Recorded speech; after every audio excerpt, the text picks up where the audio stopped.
and welcome everyone to the Amateur Commentator. I'm Somit and I have with me Anshul, joining from India's most happening place right now. Today we'll be discussing about India's clean sweep of West Indies. I'm not much chipper about it, but I think Anshul was happy to see India win 3-0. So I'd ask him to take the lead and describe the series.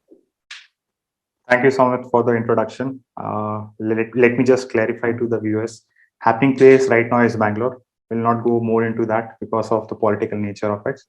But yes, talking about cricket, I'm not sure whether I'm happy when when India defeating West Indies 3-0, or should I be worried about India losing 3-0 to South Africa? Because to be honest, the side defeating West Indies was not a complete side. There are a lot of regular players which are missing, especially Mohammad Shami and Ravin Jadeja and Bumrah. Talking about South Africa series, apart from Rohit Sharma and Jadeja, most of the players are already there who should form the best possible 11 for Indian cricket team. So I'm not sure whether that's a good thing or a bad thing. The 3-0 win against West Indies. Yes, we have won, so it's a thing for celebration. But more than the answers which we are looking for, it has posed a lot many other questions, I would say. So before getting to those, let's just talk about few of the positives of West Indies and India and negatives of the team. So what is your opinion about what has spiraled down after the performances of the both the teams? Uh, I'm not too impressed with all the three matches. I mean, they were kind of competitive, but then I didn't feel that they were top-notch one-day performances by both the teams. From West Indies side, it was really bit disappointing to see their batting collapse the way it did in all the three games, and it was mostly the lower order that saved them.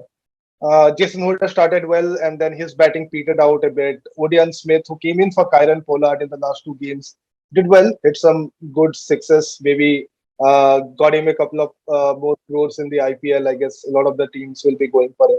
He bowled well as well. Same with Aljaris Joseph. He was consistent as a bowler. He picked up 6 wickets, two in each of the three games. But all in all, I don't think there were much positives for West Indies. They are going through a pretty bad run. It's like 5 losses in 6 this year. They lost 2-1 to Ireland. The other performances were not too encouraging. So, who were the people you liked in West Indies? I think you were impressed by Hayden Walsh.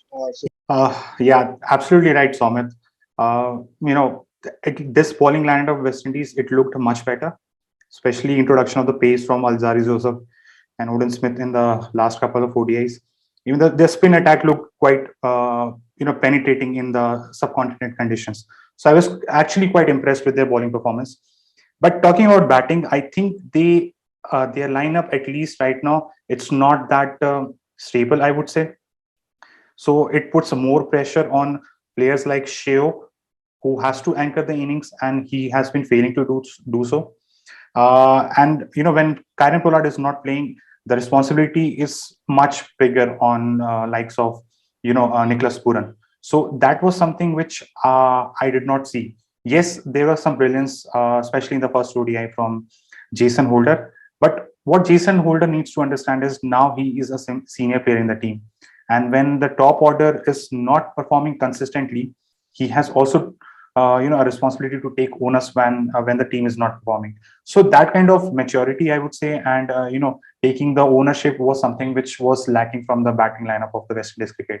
So maybe Holder needs to go a position up. I think that is something which everyone agrees with, but I don't understand why West Indies cricket does not think that way. He is someone who should be batting maybe at a position of 5 or 6 on a consistent basis, because the amount of runs which he is scoring is and the kind of shots also he's playing, he's much more confident as compared to the batsman which we are looking from the top order of the West Indies cricket. So that is something which everyone wants. Yeah, even Fabian Allen at number 9, I couldn't understand. He's a much better batsman than number 9. I mean, we have people like Yajuvendra Chahal at number 9. So I think there's something to say about that. See, I have a different opinion there. It might be also a case that, in the new ball, when top order batsmen are facing a new ball, it may be much more challenging because the kind of wickets which we saw in Ahmedabad, they are not typical recent ODI wickets. They are kind of traditional ODI wickets where the ball was seaming and moving in the initial part of the innings. So that might have contributed to the kind of performances which we have seen in the top order from both the teams. So that may be another scenario which you're talking about. But Yeah, yes, saying that, this was a 90s like series actually. Two absolutely. hundred, 250 odd scores, and yeah. So talking about 90 series of the 90s and all, we had a top order failure this time. Uh, Virat Kohli didn't bat well. This was his first series when he didn't score a half century or something like that in like 80 months or something. Rohit played well in the start, then faded out a bit in the last two games. So who are the players who impressed you from Indian side? See, first thing which I'm happy about is top order.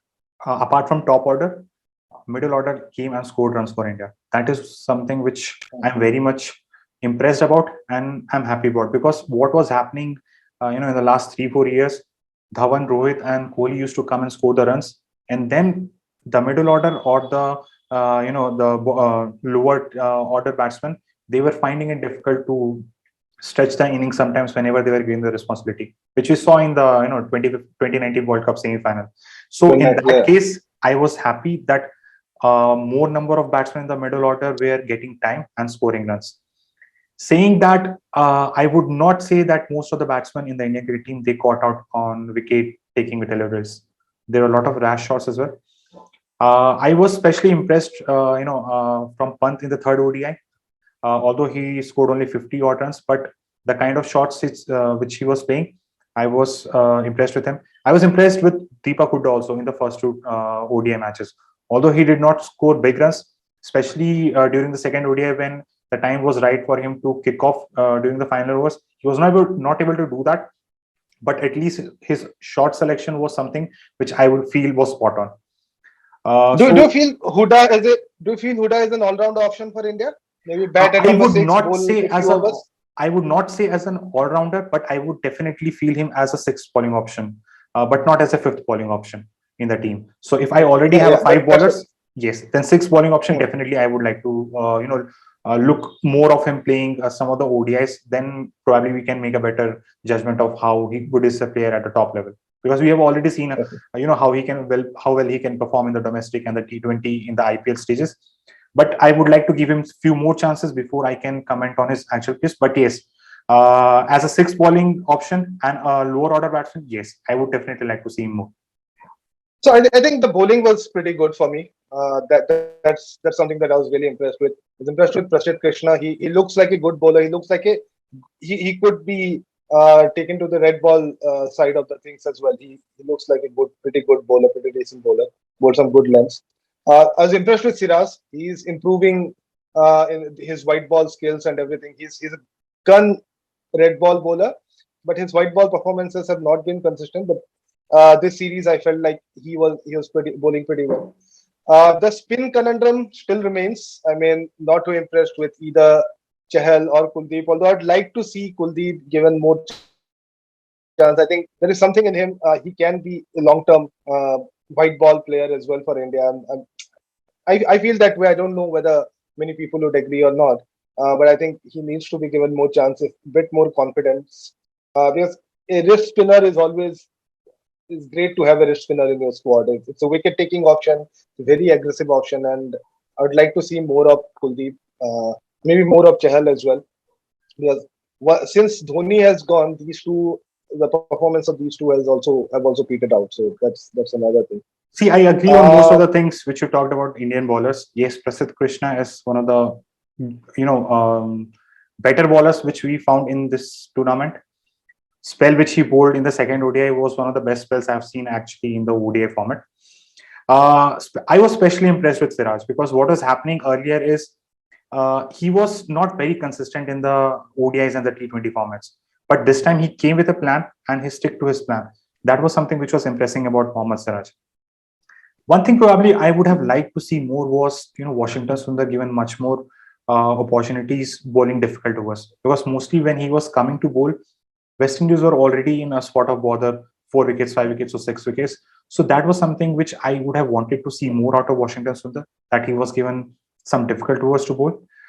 Saying that, I agree on Chahal and Kuldeep. they are not looking the same bowlers they were as when they were playing a couple of years ago. I'm not sure whether they will be able to perform consistently when we are talking about playing against stronger teams. But in the domestic circuit, yes, I would like to see them take more wickets. Then probably I would like to see them more on the ODI side.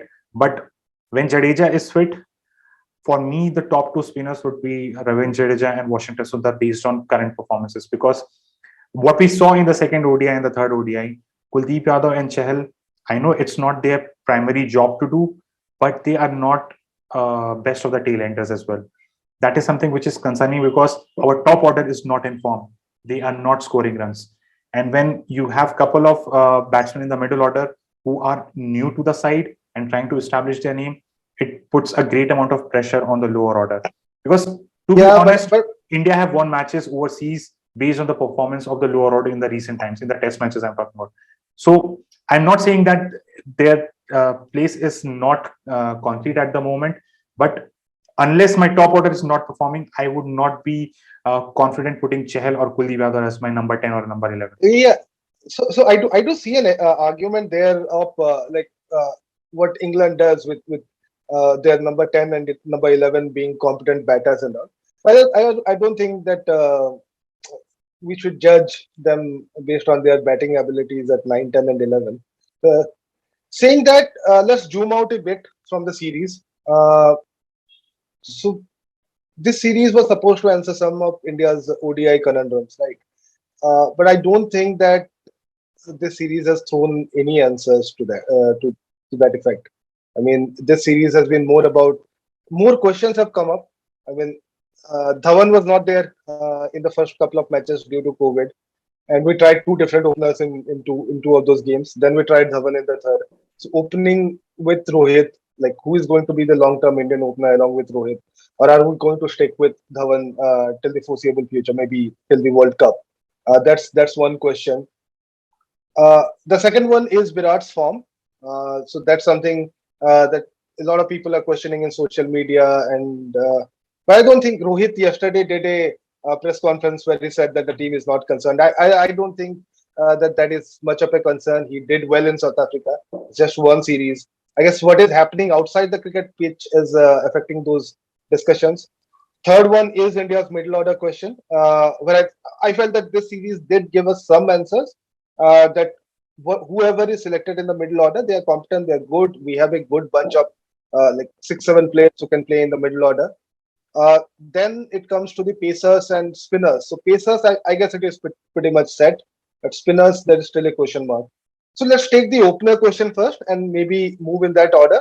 Uh, what are your opinion? Oh, what did you feel about the openers that were tried in the series, Kishan, Pant, and then Dhawan? And how do you think we should move forward? See, I have a, whatever India was doing earlier, I would like to stick to that. Rohit Sharma one, Shikhar Dhawan second. Now, if Shikhar Dhawan is not performing well and he is not scoring runs the way we need from him, I would go for KL Rahul, but not the KL Rahul what we saw in South Africa, or the KL Rahul who is reluctant to go after the bowling and trying to build the innings at a 70 or 80 strike rate. That is something which I would not like to see from real KL Rahul. I want to say KL Rahul who is explosive, because when he is doing that, he's able to score in say 3 or 4 out of 7 or 8 matches. That is much more impactful for India. Building the innings, we already have Virat Kohli and Rohit Sharma. I know they are not in greatest of form right now, but when we talk about KL Rahul, he has made name him for himself, and the contributions in the shorter format were because of his explosive nature. So if Shikhar Yeah, Dhawan he is has not in named the, himself. He has named himself King Legend. So I think I he would needs to not come up. see again. Those are something which are very subjective. But if Shikhar Dhawan is not in form, I would expect KL Rahul to open, and in the nature where he is, taking the opposition bowlers. If he's not going after the bowling and he's just trying to build the innings, then I'm afraid I would not like to play him as a opener. I would go after Shikhar Dhawan, and if not, then I would like to explore other options. Saying that, yes, Rishabh Pant was given one of the opportunity to open in the second ODI. I would like to play him in the middle order because top order is not in form, and I'm not sure Rishabh Pant is a best batsman to play with the moving ball, at least in the ODIs. Not every conditions or every pitch will offer that kind of movement, but I So would like to play him just at to number 4. just to interject, Pant started out as an opener. In his under 19 days, him and Kishan were opening. I guess, if I remember correctly, in the 2016 World Cup, both Pant and Kishan opened. So, would you like to give him some more chances, maybe, or do you think that that's a no-go? Really, I'm he not saying should that bat at number 5 or 6. no, I'm not saying that he cannot perform well. He might be in the same position what we talked about Dhoni when he came to bat at number 3 during 2005-6 series. Dhoni performed really well, but he went down the order back. My main concern is when India are fielding first and they have a very challenging and a hectic 50 over. Would you want your keeper to go out and bat first after having keeping But 50 years? I Gilchrist, understand but Gilchrist Gilchrist has did done that. it. But Gilchrist, Yeah. apart from Gilchrist, Australia had players who could easily take the game apart. As of this moment, Pant is probably top 2 or 3 batters in the Indian ODI setup when Virat Kohli is not in the form and we are not sure about the second opener. And especially we have new players who are trying to establish in the middle order of the Indian ODI setup. That's why I would like to keep Pant in the middle order because he's someone who will be able to bat with the lower order who is not that much experienced. So that is something which is important because if you move Pant to the top order, you're essentially talking about Rohit Sharma, Pant, and Virat Kohli. Then after that, you do not have any batsmen who has Right. played that many ODI matches in it for the Indian team. So that experience will be lacking. Saying that, yes, Pant is also fairly new in the ODI setup, but at least I would say he's a better batsman to tackle all those challenges and bat with the lower order. So an ideal combination would have been Pant at 5, Pandya at 6, and Jadeja at 7. If all of them were fit and all of them were in good form, I guess that would have taken care of India's middle order woes. Yeah. So yeah, saying that, let's move to the middle order part. First, Virat's form. Are you concerned at all, or it's just like it's not something that we See, should discuss? I am concerned. Why I'm not concerned about his place in the team. I'm concerned that the longer this drought of runs is happening, it will negatively impact Virat Kohli. The same thing happened when Sachin was suffering with tennis elbow. There was a phase when he was not scoring runs. But I'm sure that when Virat Kohli will start scoring runs again, he'll come back to form. It's eventually when. It's not about if. But the most important thing for me right now is his form in the IPL. This is the most important opportunity for Virat Kohli to take all those opportunities, get as much playing time, because one thing we are failing to understand is all these players are playing in a secure bubble. So when you are not performing well in cricket, when you need some time off, earlier players used to have an option that they could look for other options outside cricket. They could go out for surfing, they can go out for playing golf, they can go out for a drive. But right now, players, if they're not playing cricket, they have to still think about cricket. They have to win the Bible. So I believe that is something which is playing an important aspect. That is something that we discussed in our last episode as well regarding Yes. Pujara and Rahane and them continuing with that. Yeah. So yeah, I also don't think that Virat's form is a big concern. But yes, the longer he goes without a century, there'll always be news in social media. And I know that a lot of players say that they don't read what is being written about them and all. But at some point, he will also feel he was a prolific century maker, and now for almost 2.5 years, he has not got one. That must be playing in his mind somewhere. See, it's more about century, I would say. Like, even when we were discussing earlier about Virat Kohli, right? Till at least South Africa series, he was not looking in any problem when he was batting. Although he was not scoring big runs, he was playing confident shots and he was there in the crease. But in this West Indies series, he was not there present. He was playing shots from the first ball. He was not looking confident. So that is a bit worrying for me. Not about the lack of runs, but in the manner in which he's playing the shots for the duration in which he's present in the crease. That is something which I'm worrying about. Okay. So moving on from that to the middle order part of India's batting, that was a big concern between 2015 and 2019. Like, we were consistently searching for number 4. We were searching how we can get runs for 4, 5, 6, and 7 from 4, 5, 6, and 7. Dhoni was not at his peak. His form was going down as well, and we were not finding any solutions. We were getting people people in Ambati Raidu did well. We got in Vijay Sankar, and then yeah, we all know what happened after that. So saying that this time around, I guess in all the matches, we did see our middle order get challenged. There were not many spectacular performances, I would say, but there were pretty good, pretty decent performances yesterday from Shreyas and Pant. Then before that, in the second match from Sky and from KL Rahul. So do you think that the middle order is shaping well? The competition is good. See, one thing is for sure, Pant should occupy one of the positions. When we are talking about position 4, 5, 6, okay. I'm not going to position 7 right now. When you're talking about 4, 5, 6, one of the position will be occupied by Rishabh Pant. Now, when we are talking about other two positions, when Hardik Pandya is available as a bowling option as well, there is only one position available. And for that particular position, I would either take Iyer or Suryakumar Yadav. No question about that. Because as of now, we do not have a lot of options for that particular position. But when So you do you not will have... not consider KL. So you'll not consider KL for that number 4 No, I will not position consider KL Rahul at the middle order. I would consider KL Rahul as a substitute opener if Shikhar Dhawan is not available and not playing at his best. KL Rahul for me is an Okay. opener. Because see the matches which KL Rahul has played as a middle order batsman, and if we compare the similar to say Suryakumar Yadav or Shreyas Iyer, what happens is the strike rate of KL Rahul, in the initial part of the innings when he's batting at 4 or 5, it's not that great. I'm not saying Shreyas Iyer and Suryakumar Yadav, they are scoring very heavily, but at least they are able to rotate the strike when needed.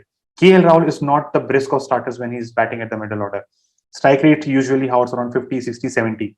Yes, eventually he's able to catch up for the innings where he's able to bat for that long. But when he gets out, it puts the Yes, that's a concern. enormous amount of pressure on other batsmen. But when we talk about Rishabh Pant or Shreyas Iyer or Suryakumar Yadav, even if they're scoring 20, 30 odd runs, they are not wasting those deliveries. They are at least rotating the Yes, so strike. Surya, I guess, Sky, I guess, is a pretty brisk starter. He generally starts pretty well. Unless it was in the second game, I guess it was required that he stays there for a longer time and he needed to play different innings. But in general, Sky is a much better starter than Rahul and others in the middle order. And even in the middle order, if I would have an option, I would probably prefer Deepak Hooda ahead of KL Rahul, because assuming I already have a batsman on the top order, Deepak Hooda will also provide me an option of an extra bowler if in case one of my main bowlers gets injured. Plus, he is a better strike rotator. That is a very important thing for me in the middle orders, because if you are like 3 or 4 down in first 15 overs, I also need a batsman who will be able to rotate strike, not just hold on to the crease and score at the end. That is something which I would not like to look at. Rotation of strike is very important for me. So as I said, if Hardik Pandya is available, I would go for Iyer or Suryakumar Yadav, or yes, based on current what we have seen in 3 matches, Deepak Hooda is in the mix. And Jadeja will eventually come in 7. So I already have 5 bowling options going forward that. But if Hardik Pandya is not available, Jadeja needs to bat at 6. We do not have a other bowling all-rounder who can fill that position apart from Jadeja or Hardik Pandya. That is something which I'm a bit concerned about, because none of the top 5 or 6 are able to give 4 or 5 overs as compared to what we used to see earlier, like Sachin or Sehwag or Ganguly used to do. Yeah, that is a big problem for India when it comes to like searching for all rounders. At least we had players who could roll their arms, give 3-4 overs between them, maybe 10 overs when Sachin, Sehwag, Ganguly, and every one of those played. Yeah, that's been a long issue. Now let's move to the spinners. I think middle order. Yeah, it's a good problem to have with everyone playing well. Would you like so just before we go to the spinner, would you like to have Ishan Kishan in the mix in the middle order? Would you like to see him also given some chances in the middle order, or do you feel that he should be fighting for the openers slot? See, I would prefer Ishan Kishan to open. Why? Because firstly, he has not played a lot of games. And especially when a new batsman is coming to the team, it's easier for them to go and play their shots and natural game when you are opening or playing at number 3. But when you are slotting them at 5 or 6, more often than not, you will either get opportunities in the last 8 to 10 overs where you will not be able to, get to know the batsman or understand him how he can play, or he will be coming at a position where India are say 30 or 40 for 4 or 5. It will put more pressure onto him. So I would still keep him in the team as a replacement of Rishabh Pant. But in case Ishan is playing, I would want him to open or come in top four at least, not below that. Saying that, I would not see him getting a chance unless Rishabh Pant is getting injured, because as a backup keeper, I'm sure Indian selection committee already has KL Rahul in the playing or in the 15 squad, so he can easily do the job of a backup wicket keeper. So yeah, that's for the middle order. I guess I would like to see how people perform in the IPL as well. I know that IPL is not the greatest of barometer to measure ODI talent, but someone like Shahrukh Khan, if he does well, is a good hitter. We need some good hitters in the lower middle order, so I'd be keeping an eye on him. Other than that, I think it's a good competitive bunch of batsmen that we have in the middle order, and I think going forward we have what 20 odd matches before the World Cup, so I think we'll figure it out. The Yeah, team and that is management will another figure it out. important factor which I feel, because of the COVID, we are not playing that many matches. That's why, yes, IPL is a 2020 format, but it becomes much more important because India will only play 20 odd matches before the next World Cup. And even in the first class scenario, we have not had a lot of short, format cricket, and India A tours are not happening.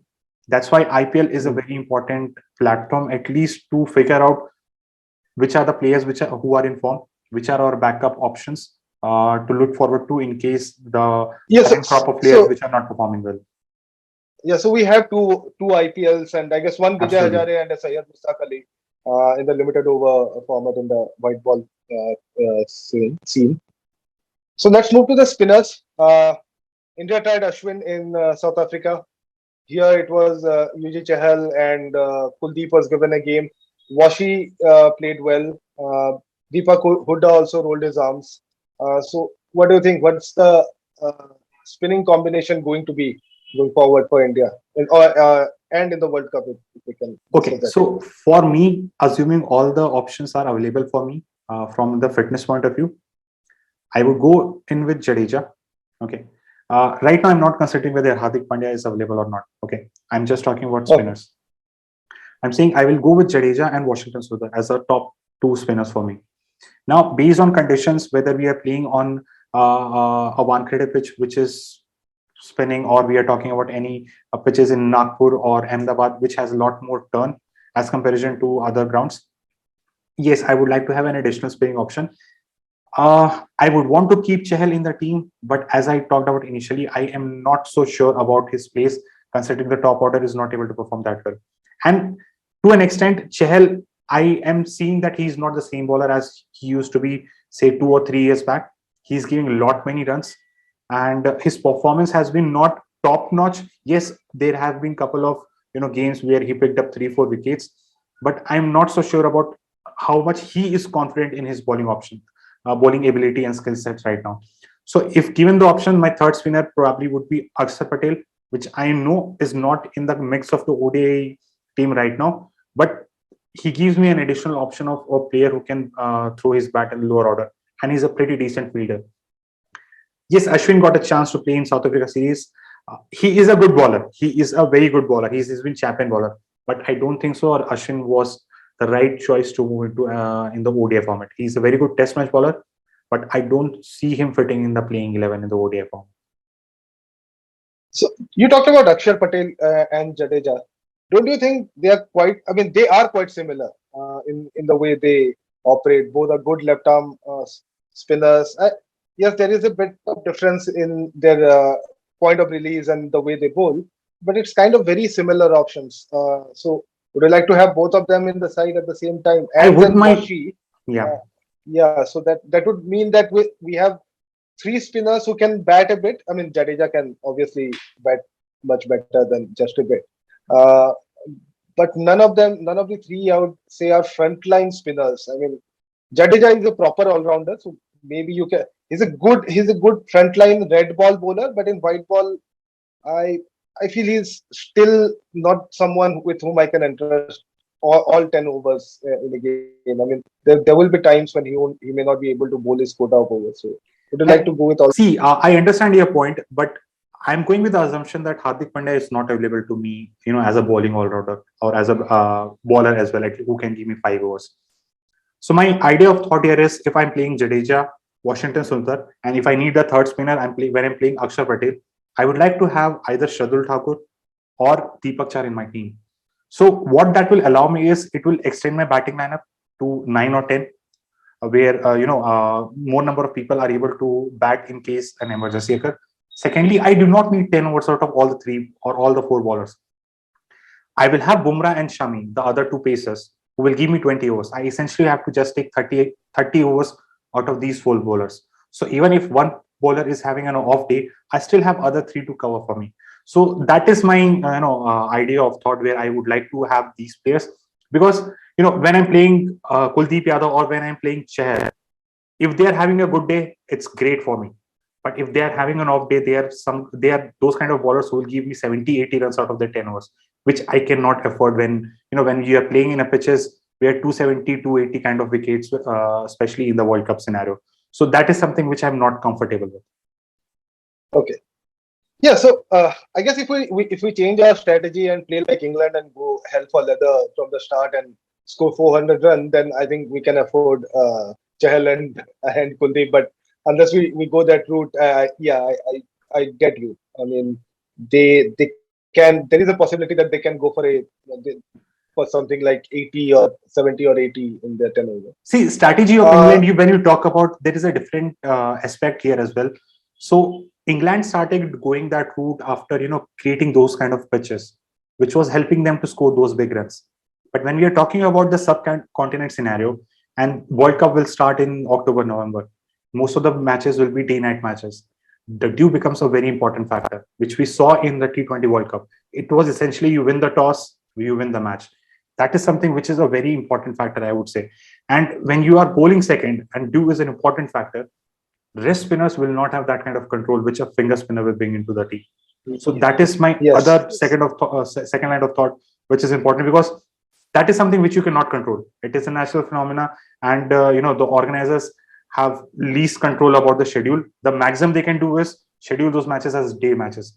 But again, then the point of viewership and how much footprint your digital platform will bring into the economies of commercial, those things will come into place, which we cannot disagree that yes, day-night matches bring more viewership. So that is an important factor, that my wrist spinners will not give me that kind of control when the ball is wet. That's why a finger spinner is something which I would be more interested to go ahead with. Okay. Yeah, so the spinning question still remains. Let's see what happens in the upcoming matches. Maybe we'll get a Ravi Bishnoi or a Rahul Chahar performing really well in the IPL, and going forward, if we give them chance, maybe they can do well. So let's see. That's an unanswered question. But something that something positive that came out of the series was India's fast bowlers. So India's the top ranked fast bowlers were not playing. This was pretty much the B team pace bowling attack, and they performed really well. I mean, with the absence of Bumrah, Shami, and Bhubi, who has not been in good form, but Bhubi has been a consistent in India's ODI setup. So all three were not there, and we had Prashid Krishna, who looks a brilliant bowler. We had Siraj, who has improved a lot in the white ball side of things, and we also saw Deepak Chahar, who looks very impressive. Every time he plays, he gives you something more. His batting has improved. He's picking up wickets, and if the ball swings a bit, then I guess he's a very good swing bowler to extract things out of the pitch and out of the conditions. Yes, so fast bowling, I was pretty happy with what happened in the series. Would you like to see something more from the fast bowlers? Would you like to see some new faces, or do you feel that we have a good bunch of like 7, 8 fast bowlers to choose from, and we should try to give them as much exposure as possible? See, before picking names, one of the thing which you mentioned in the last point, the swing conditions, that is an important factor I would feel when we are talking about someone like Bhuvneshwar Kumar or Deepak Chahar. The wickets which we saw in Ahmedabad, for the three games, they were offering Hmm. something for the seam bowlers. Ball was moving a bit, but I'm afraid that is something which is not happening with all the ODI wickets. As soon as there is no movement in the wicket, I'm not sure how much effective Deepak Chahar would be, at least from the bowling point of view, because he's someone who will open the bowling. And he is someone who is like bowling at a pace of around 130. Okay, if the ball is not moving and he's opening the bowling, I'm not sure what is the level of impact he will be able to make in the game. So that is a very important consideration for me. Saying that, yes, Prasidh Krishna is, I would say, one of the find of the series. We all knew that what he can do. We have seen him perform in the IPL. So still, my front line bowlers would be Bumrah, Shami, and in case the ball is moving a bit here and there, and if Bhuvneshwar is in the team, I would still like to give him few more chances before moving to say likes of Deepak Chahar. But Prasidh Krishna, I'm not sure that he will be an automatic selection in the playing 11 unless Shami or Bumrah is not available. But because these three bowlers are someone who are strike bowlers, okay, and I would probably pick two out of these three. And the next Okay. bowler would be either Bhuvneshwar, Shardul Thakur, or Deepak Chahar based on the conditions which are being offered. Yes, Saini was there in a mix for some time. Siraj is there right now. So I believe these 7, 8 teams are good enough for us going forward in the next couple of years, unless we see some brilliant performances in the IPL. We have some exciting talent coming out from the under 19 team if they are picked up from one of the IPL team. We have Ishan Porel, we have Arshdeep. It's we still need to wait some time to see how they are able to perform in the couple of IPLs which they have before we move to the final squad for the World Cup. But yeah, these are 2, 3 more bowlers which are not in the squad, which I would like to see. Khalil Ahmed, Arshdeep, Ishan Porel, Kartik Tyagi. So these are few options which I would like to see how they are performing in IPL. Based on that, probably we can take a call after some time.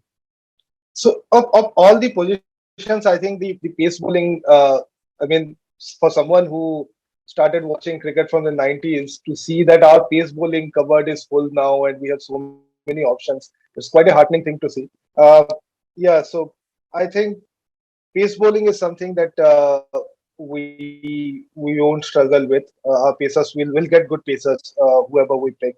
Spinners is still a concern. Middle order, let's see. Give some of the players more chances. I think Sky, Shreyas Iyer, Deepak Hooda, even although you feel that KL should open, but if we bring KL into the mix and with Jadeja and Pandyas and everyone, I think we have a good middle order. It just we just need to sort out the positions where they need to bat and all. We have 20 odd matches. We have a Vijay Hazare Trophy. We have a couple of IPL coming up. So I think let's see what happens. So for now, I'd like to bring this part to an end of our episode. We still have some time left. In a couple of hours, the IPL auctions will start. So, do you have any thought on that? Maybe what some of the players that you are looking forward to? Some teams. Who's your favorite team, by the way? I have no idea. So, See, till now, at least I if was you can talk supporting. about that, Till anything now, on I that? was supporting Chennai Super Kings. A lot will depend now on how the auction goes, because it's similar to what we have in.